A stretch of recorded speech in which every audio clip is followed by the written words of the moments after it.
Right, so tell me a little bit more about working with vendors, right? Because some couples might think that, okay, what's the value add of having a wedding planner to deal with the vendors? Why can't I deal with the vendors You could, myself? but vendors also sometimes have quite, vendors also need to know a lot of things. Like for example, if you deal directly with the vendor, then you have to worry about their meals, their logistic, or how are they going to shoot, and then the itinerary and all those things. But when you have a planner, we deal with the videographer or the photographer directly on all these things, all right? And then the couple can just talk to the videographer or photographer about the kind of style they want. So they will focus on the pretty things, and we focus on the logistic part with the videographer or photographer. And on the part of the videographer and photographer also, when you have a reliable planner like us, they are working with the couple first time. They have worked with us many times. So usually all these vendors, they also trust Spellbound. They trust when we say, okay, this couple is so and so and so, they need these certain things, they will make an extra effort to, not to be nicer, but I think that they would maybe have a peace of mind. Because the work is already easier to have the logistics and all that ironed out. Exactly. Clearly. And they know that, from the point of a vendor point of view, that, they know that, okay, this company, this wedding planning company has a reputation of also like making sure that our needs are also met.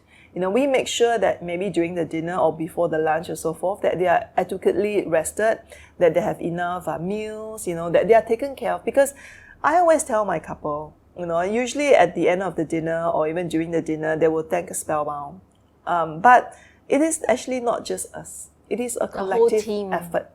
Yeah. Right. When the makeup artist is happy, when the photographer is happy, when they're not overly tired. Like sometimes I look at the schedule and then the couple want everything to be there. And I say that you can't. Because imagine, especially for videographers, they are lugging instruments. Yeah. You cannot. A lot of equipment, right? Yeah, you cannot. They need to rest. And Singapore is so hot. And so do you. You also need to rest. You're in gowns and you're in suits. You need to rest, you need to hydrate, and maybe the timing is really, really too tight. It is impossible. And they will say, but Anna, we Google Map and then the journey from our house to the hotel 18 is minutes. Yeah, but I say you must remember you're in gown. It takes time. Yes, gently. I cannot push you. I cannot shove you in. Right. So I think, so in terms of, and then like vendors, we would think already, okay, where are they going to go in? Can their assistant, with all the luggage, all the equipments, maybe one car, because sometimes couple would think, oh, okay, there's only two ma. But they forget that they come along with a lot of luggage. And everything, and you don't want to squeeze. So, so these are the things. And makeup artists, same thing. Sometimes makeup artists need 1 hour to do the makeup in the second march-in, which is not possible because I always share with them that, you cannot make your guests wait. It is very rude. So I would talk to the makeup artist, even before the wedding, I would say that, okay, look, they only have 2 courses. You cannot go beyond. Because, and I would actually talk to my couple. I would tell the bride, I would tell them that, look, if you really want to do this, I don't want in a party whereby, your guests are not happy. They wait and wait and wait and wait for you. This is very One rude. of the pet peeves, right, would be to wait too long. Yeah, but you see, that's the thing, Peiru. We are very lucky. Our brides are 99.9% very good. They would listen to me. And they want the best for their guests. So they would make sure that their guests don't have to wait. We don't start too late. And everyone is happy. I think this is probably something that couples will need to understand as well. When the vendors feel like they're well taken care of, they actually perform better as well. They do lah. And and I think that I just want to emphasize that when I just feel that I know that a lot of our clients or potential couples, they are very good in what they do, their own profession and everything. It is just like if they're a lawyer, if I hire a very good lawyer, I wouldn't second guess the lawyer. You have to trust that the lawyer will be Precisely, able to do the best I paid job. you this amount of money, you better do something good for me. I don't know anything about the legal or the doctor or the accounting. I expect my accountant to help me. Likewise with a wedding planner. Wedding planner, yes, of course, we don't have to go to university and everything. But I think that the years of experience that we have, we know what is good and what... And it doesn't mean that you have to listen to me 100%. because I understand that you have certain, things. We will listen to you. I always tell my couple that at the end of the day, when we are very proud is that when people don't even realize that you have a planner, because we do it so seamlessly. We are always behind the scene. Like people don't even know who I am. We are against the wall, but everything just runs. And people think that, wow, how did you manage to do a wedding so well? We don't need the recognition. We don't want to be out there looking really like, wow, very busy. Flustered, right? That is not the point. We are not supposed to be like that. What are the areas, speaking of the budget again, what are the areas where it's most common for couples to burst their budget? I think generally, I don't know, burst the budget. I think it really go over, I think it's hard to generalize because I think everyone is different. We have couples that initially the gown was like just 5,000, but then it just adds on and on and on and on. Then of course you burst the budget and then you have to minus off certain things. I remember telling one of my brides, I said, cannot, you burst the budget on that one, doesn't mean that you burst the budget on decor. The decor still remains the same. I see. So it's okay. difficult. Yeah. So when it comes to really picking a planner, how should brides look out for? Like what type of planner should they be looking out for? I think they need to meet a few planners. I'd be very worried unless let's say I've done your brother's wedding, or your sister's wedding, and you know me and you know that I'm the kind of planner you want. Yeah, so I feel that, you need to maybe choose at least 3 planners, for example. You can choose 3 of the same category, like, normally, there's a few of us that are so-called the big planners. Then you can maybe choose a second, I wouldn't say a scale, but maybe a smaller planner that charges lesser and so forth. So they should be looking at talking to 3 planners from different tiers? So that you know what you need. So the range of services. Yes, because usually what happens is that when before a client normally meets us, and I'm sure they do this the same for other planners, they will probably ask for package, like, what is your package? So you have an idea what different planners charges, and there must be a reason why we charge differently. Right. For those that charge differently, there must be a reason. So then maybe you just meet like 3 different planners that charges differently, or you can meet 3 planners that charges about the same. It's really up to you. And then you because I think at the end of the day, sometimes, especially when you're okay about spending the same amount of money with all these 3 planners, at the end of the day is how you feel that you are working with the planner.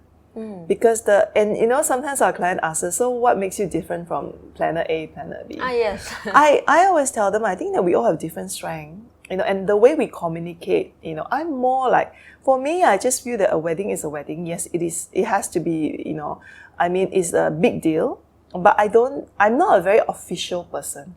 Like when I talk to you, it feels like I'm like a elder person or friend talking to you and all those things. I'm not very like, okay, you have to do A, B, C, D.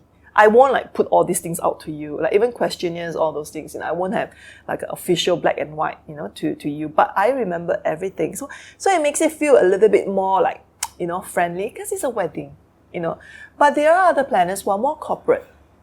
So they have like list A, B, C, D, D. So, and if you like that kind, then that's good. And it's really about the working style. Exactly. So when they meet the planner, they should be asking in terms of like, not just the details, the working style. Yeah, the working style. And for me, I always tell my client, for me, some planners, they would do like post-wedding wrap-up, they would do like monthly updates. Which I don't, because I feel that it's not necessary. But some people who want it. Yes, but it is not.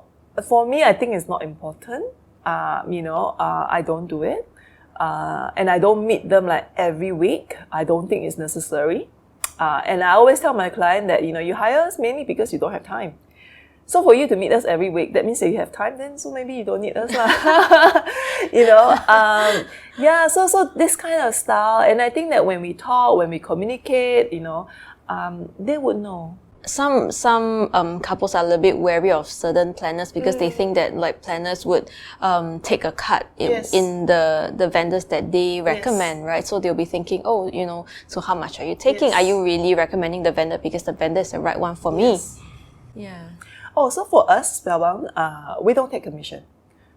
That is straight up. We don't take commission. In fact, any discounts that vendors that give to us, we will give to our couple. We find that it's very transparent. The only thing that I control in terms of costing would be the decor. And of course our planning. Other than that, like for videographer, photographer, gown, all those things, we do not wish to take a commission because, Peiru, at the end of the day, like I say, we charge what we charge. We are comfortable. To me, another commission of 100, 200 is nothing as compared to what we will charge you. That's how our charges are quite high. Because you cover everything, we right? cover and everything. It's clear. Yeah, and so, but we have a baseline so that we are unbiased. Yes, some planners offer to negotiate for a I don't. I will tell my couple, I'm a planner, I'm not a negotiator.